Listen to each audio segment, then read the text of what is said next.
भारत को आज़ादी दिलाने में नेताजी सुभाष चंद्र बोस और उनके आज़ाद हिंद फौज का बहुत बड़ा योगदान रहा। शायद नेताजी ना होते तो हमें आज़ादी भी न मिल पाती। लेकिन देश के इतने बड़े फ्रीडम फाइटर होने के बावजूद उनकी डेथ के बारे में किसी को कुछ खास पता नहीं है। हाँ, कुछ गवर्नमेंट डॉक्यूमेंट के हिसाब से माना जाता है कि उनका डेथ 18 मई 1945 को ताइवान के एक प्लेन क्रैश में हुआ। लेकिन इसके बारे में किसी को कुछ खास पता नहीं है, यहाँ तक कि उनका डेथ सर्टिफिकेट भी नहीं बना। तो आज की इस वीडियो में हम जानने की कोशिश करेंगे कि आखिरकार नेताजी का डेथ कैसे हुआ। तो चलिए शुरू करें। तो नेताजी को डेथ के लेके 3 अलग अलग थ्योरी रिप्रेजेंट करती हैं। पहली थ्योरी के हिसाब से नेताजी का डेथ ताइवान के एक प्लेन क्रैश में हुआ। वहीं दूसरी थ्योरी का कहना ये है कि नेताजी को रशिया के सोवियत यूनियन में मारा गया। और बात करें तीसरी थ्योरी, तो तीसरी थ्योरी के हिसाब से नेताजी सुभाष चंद्र बोस 1955 तक जिंदा थे और वो यूपी के फैजाबाद में सीक्रेट तरीके से गुमनामी बाबा के नाम से रहा करते थे। अब इन 3 थ्योरी के अलग अलग मतलब क्या है और इनमें से कौन सी थ्योरी सही है, कुछ एविडेंस और कुछ पॉइंट के बेसिस पे हम जानने की कोशिश करेंगे।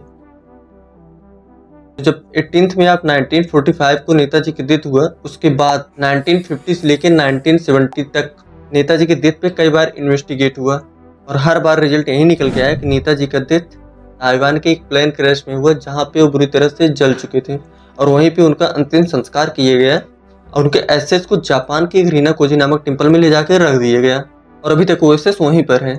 ईयर्स ऑफ 1997 में नेताजी को डेथ के लेके एक बार फिर बहस होती है। उस टाइम के डिफेंस मिनिस्टर श्री मुलायम सिंह यादव जी कहते हैं कि नेताजी को एसेस को हम इंडिया में वापस ला सकते हैं, लेकिन इस पर भी कुछ लोग ऑब्जेक्शन जता देते हैं। कुछ लोग कहना ये होता है कि जब तक ये प्रूव नहीं होता कि एसेस नेताजी के हैं, तब तक हम इन्हें इंडिया वापस नहीं ला सकते। तो इस बात को 1998 में कोर्ट ले जाया जाता है। तो लगभग 7 साल बाद उस टाइम के प्राइम मिनिस्टर मनमोहन सिंह जी कहते हैं कि इस थ्योरी में फॉल्स है, कुछ मिस्टेक है, कुछ गड़बड़ है। वैसे क्या बात थी जो प्राइम मिनिस्टर साहब खुल के नहीं बोले। तो ईयर्स ऑफ 1999 में एक रिपोर्ट सबमिट होती है नेताजी को डेथ के लेके, वो भी मनोज मुखर्जी के नेतृत्व में। तो जब इस पर इन्वेस्टिगेट किया जाता है तो पता चलता है कि जिस दिन नेताजी की डेथ हुआ, मतलब 18 मई 1945 को, उस दिन ताइवान में कोई प्लेन क्रैश ही नहीं हुआ, ऐसी वहाँ पे कोई दुर्घटना ही नहीं घटी। तो यहाँ से साफ साफ पता चलता है कि नेताजी का डेथ प्लेन क्रैश में नहीं हुआ। जब इस बात को 2005 में पब्लिकली सबमिट किया जाने लगा तो उस टाइम कांग्रेस ने इस बात एक्सेप्ट करने से साफ साफ मना कर दिए, विदाउट एनी रीजन। तो दूसरी थ्योरी ये कहती है कि नेताजी का प्लेन क्रैश तो सिर्फ एक बहाना था नेताजी को रसिया लाने के लिए, क्योंकि उन्हें डर था कहीं नेहरू ने वर्ल्ड वार क्रिमिनल न घोषित कर दे, क्योंकि वर्ल्ड वार 2 में वो जर्मनी को सपोर्ट कर रहे थे अगेंस्ट ब्रिटिश आर्मी। और इस थियरी का यह भी कहना है कि नेहरू के कहने पर उस टाइम के रसिया के लीडर जोसेफ स्टालिन ने नेताजी को मरवाया था। लेकिन इस थियरी को लेके भी एक प्रॉब्लम है, जब तक जोसेफ स्टालिन रसिया के लीडर थे तब तक इंडिया से रसिया के रिलेशन कुछ अच्छा ही नहीं रहा।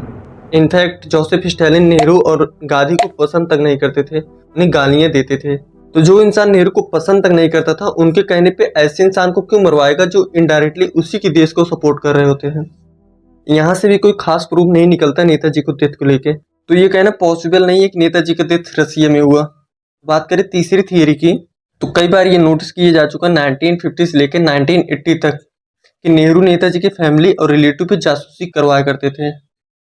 लेकिन सवाल ये आता है कि जब नेहरू को पता था कि नेताजी का डेथ एक प्लेन क्रैश में हो चुका है, तो आखिर उनके फैमिली और उनके रिलेटिव पीछे जासूसी करवाने का मतलब ही क्या था। इसका जवाब ये है कि नेहरू को पता था कि नेताजी अभी जिंदा हैं और वो नेताजी को पकड़ना चाहते थे, इसलिए उनके फैमिली और उनके रिलेटिव पे जासूसी करवाया करते थे। और बात करें इसी इंसिडेंट से रिलेटेड, ईयर्स ऑफ 2030 को एक टीवी रिपोर्ट के मुताबिक यूपी के गाजीपुर में एक गुमनामी बाबा रहते थे और वो जिस घर में रहते थे उस घर के मकान मालिक बसंत सिंह और उनके पड़ोसी हीरा। इन दोनों का कहना ये था गुमनामी बाबा ही सुभाष चंद्र बोस हैं। और जब 16 सितंबर 1985 को गुमनामी बाबा का डेथ हुआ, तो उसके बाद उनके पास कुछ संदूक थे और जब उस संदूक को चेक किया गया तो उसमें नेताजी से रिलेटेड सारे सामान मिले। तीसरी बात करें चंद्रचूड़ घोष और अनुधर, जो कि उनके केस पर इन्वेस्टिगेट कर रहे थे, उन्होंने अमेरिका के लीडिंग और हैंड राइटिंग एक्सपर्ट कर बजट के पास गए, जिनके पास 40 साल से ज्यादा एक्सपीरियंस और 5000 से ज्यादा केस सॉल्व कर चुके हैं। और उन्हें 2 अलग अलग लेटर दिए गए, एक लेटर गुमनामी बाबा के द्वारा लिखा गया था और एक लेटर सुभाष चंद्र बोस द्वारा। तो जब कर बजट ने इन दोनों लेटर को फाइंड आउट किया तो उन्होंने बताया कि ये दोनों लेटर किसी एक इंसान द्वारा लिखे गए हैं। तो यहाँ से प्रूव हो जाता है गुमनामी बाबा ही नेताजी सुभाष चंद्र बोस थे। और अपने देश के फ्रीडम फाइटर के बारे में सबको पता चले, इसलिए इस वीडियो को ज़्यादा से ज़्यादा शेयर करें।